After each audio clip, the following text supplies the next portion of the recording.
This 5-minute solution will show you how to install apps and games from the App Store without using Apple ID password.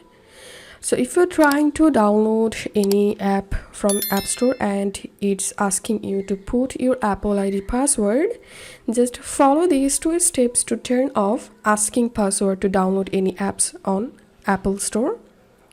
Go to your settings, tap on your Apple ID at the top, tap on media and purchases, tap on password settings, and here select require after 15 minutes and enable require password.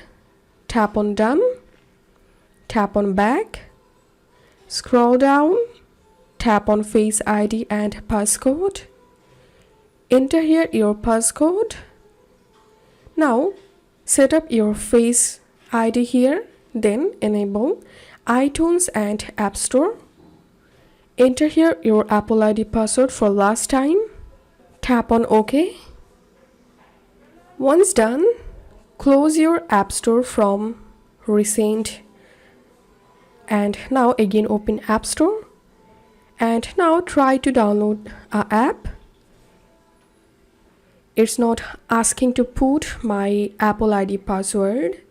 It's asking to double click on my side button to verify my Apple ID.